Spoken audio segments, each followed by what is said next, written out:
Music Hall with Bing Crosby and his distinguished guests for this Christmas Eve, Miss Fay Bader, star of the Metro-Goldwyn-Mayer picture Journey for Margaret, Jack Carson of Warner Brothers Pictures, Andrew Toombs of Paramount Pictures, and, of course, Janet Blair, John Scott Trotter and his orchestra, the Music Maids and Hal, and the Charioteers.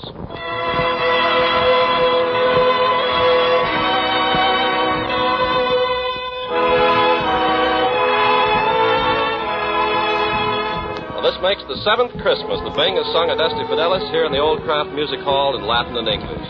This seems like the most natural year for everybody to join in on the English chorus. It might be nice if everyone at home joined us, too. Oh, we're counting on them.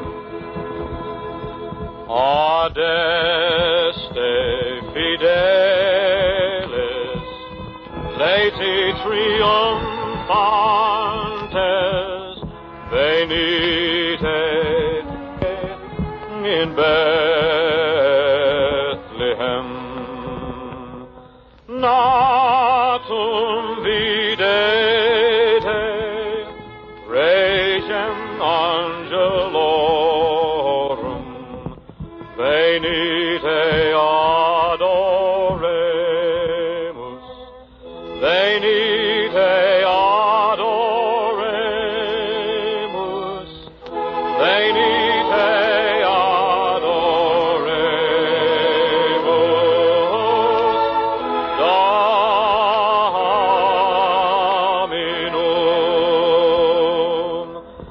everyone here in the hall, Fay Bader, Janet Blair, Andrew Toombs, Jack Carson, Music Maids and Hal, the Charioteers, Ken, John Scott, everybody at home in the family key, once through in English, huh? All come, all ye faithful, joyful and triumphant, oh come ye, oh come ye to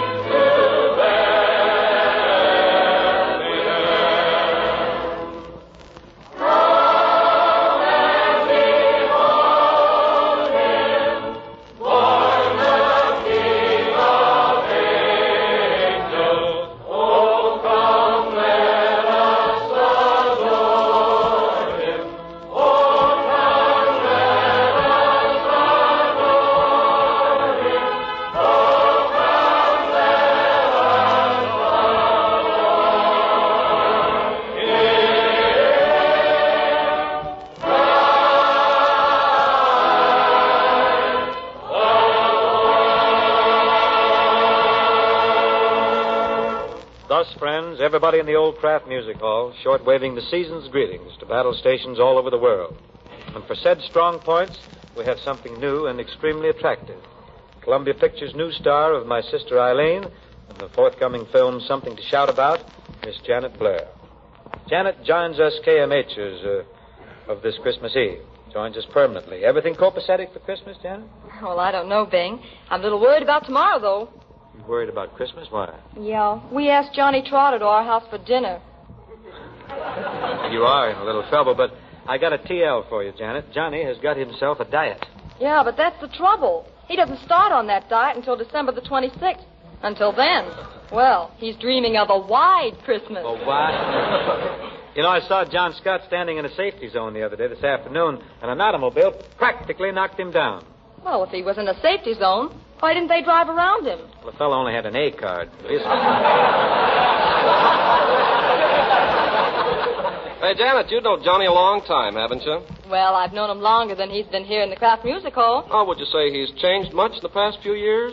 Oh, no. If I hadn't seen Johnny in years, I could spot him a mile away. Who couldn't? Must be nice. I met him on the boulevard today, didn't I, John? You sure did. And you helped me decide what to send a little boy I know. How? I was undecided whether to send a certain little boy ice skates or roller skates. And Janet helped you decide? She sure did. She told me to send him one of each. Well, if he can handle himself on those, I can get him 10 weeks at the Radio City Music Hall. He'll be all right. Are you all set for Christmas, Bing? Yep, I made the last of my resolutions just a little while ago. Resolutions? Mm-hmm. Well, you're supposed to make resolutions on New Year's Eve. Oh, not me. I got me assistant. I find it's kind of tough keeping your resolutions from New Year's to Christmas. So So I make mine on Christmas, and it's a cinch to keep them till New Year's. Well, how about you this evening, Janet? Oh, sorry, Ken, but I'm busy. Oh, well, that's too bad. No, I mean later. Are you going to hang up your stocking so Santa can leave some toys? Oh, not this year, Ken. This year, the girls are going to hang up their toys, hoping Santa Claus will leave stockings. And it's with this Christmas thought for the distaff side of our listening membership that Janet Blair turns to a little thing called, with disarming simplicity, steam is on the beam. What is that?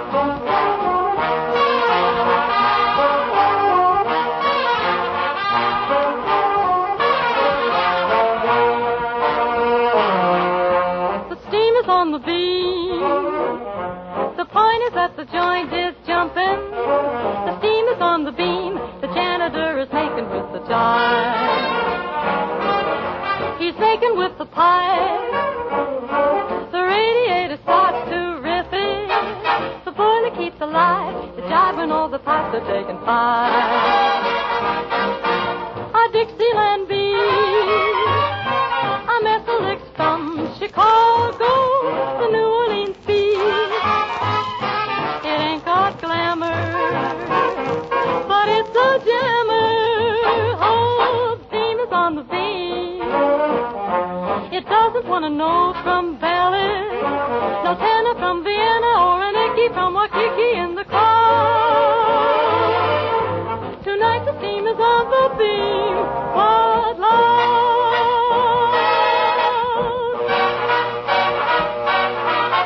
The steam is on the beam. The point is that the joint is jumping. The steam is on the beam.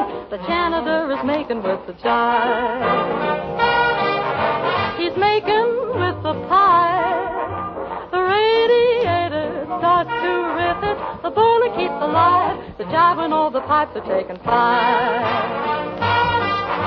A Dixieland beam. A Messalix from Chicago. A New Orleans beam. You bet your life is no good for high biz. Oh, oh, oh, the steam is on the beam. It doesn't want to know from Ballad, no corny trumpet men is playing Carnival of Venice in the car. Tonight the steam is on the beam. What love? The steam is on the beam.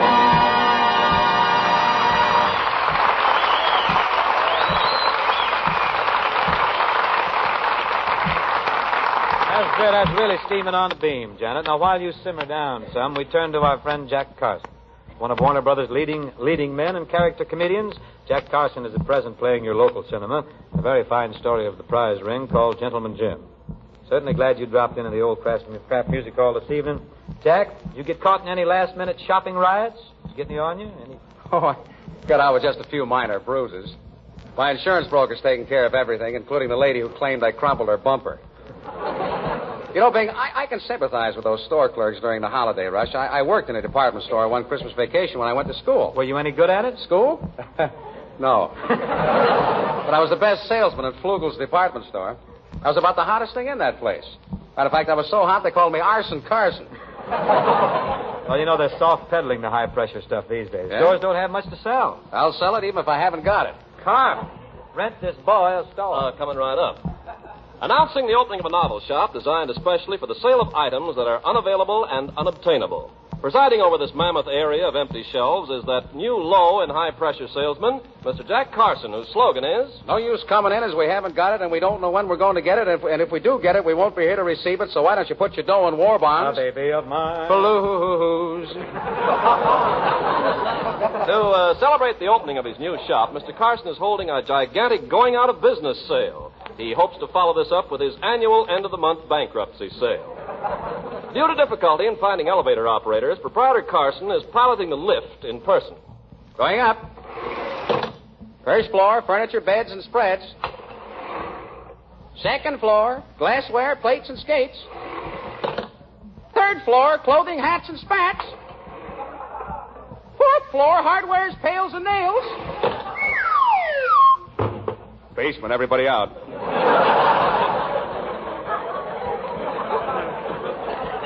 Hey, Bud, can I get waited on? Yeah, sure. I hope you don't see anything you like. But if you do, I'm sure we won't have it. Well, I want to buy a Christmas card that says, Merry Christmas to the one and only girl I have ever loved. That we just happen to have. Here you are, sir. Merry Christmas to the one and only girl I have ever loved. Thanks. I'll take 2 dozen of them.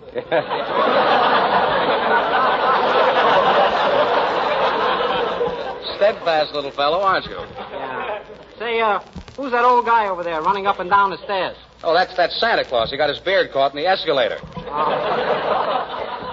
From a thing like that, a guy can get a headache. Yeah.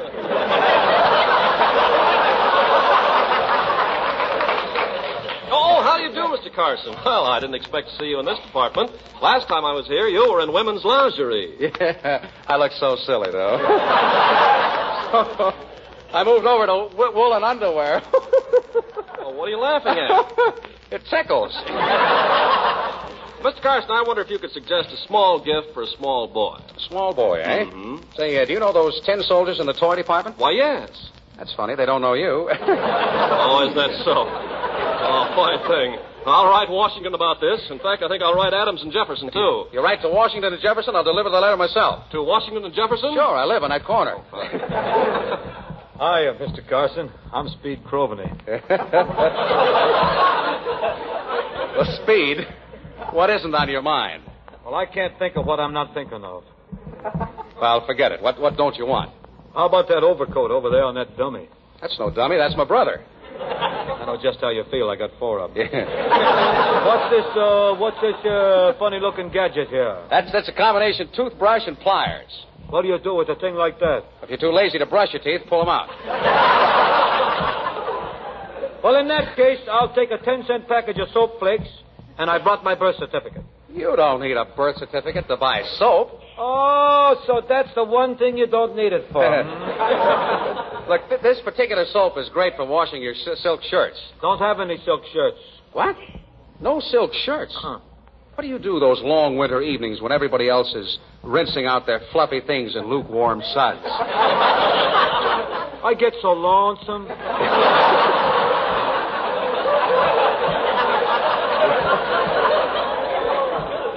Don't ever let it be said that I'm not the kind of a guy to take the shirt off his back. Here, take my shirt. $8. A beautiful shirt and no strings attached. No strings? How am I going to hold my socks up? Roll them down over your shoes and make out like they're spats. You want me to come formal, huh? Now, look. Here's what you do. What'd I do? You take this silk shirt and you put it in the washing machine. Oh, ain't got no washing machine. Oh, wise guy, huh? No washing machine. Everybody's got a washing machine today, and you're going to stand there and tell me you haven't got a washing machine? Well, you ought to be ashamed of yourself. Well, in that case, I'll buy one.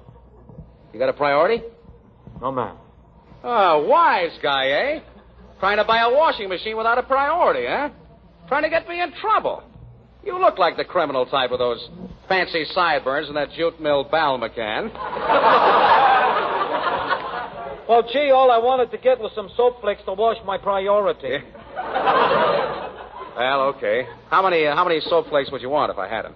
Will it be all right if I take 2 boxes? A wise guy, eh? Oh, gee, I'm sorry. Trying to hoard soap flakes. I ought to report you. Let me tell you something, Bud. It's a good thing you came to my store.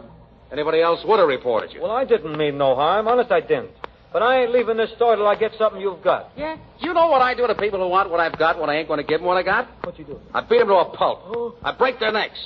Put my fingers in their eyes. Smash them. I practically annihilate them. What happens to them? I lose more customers that way.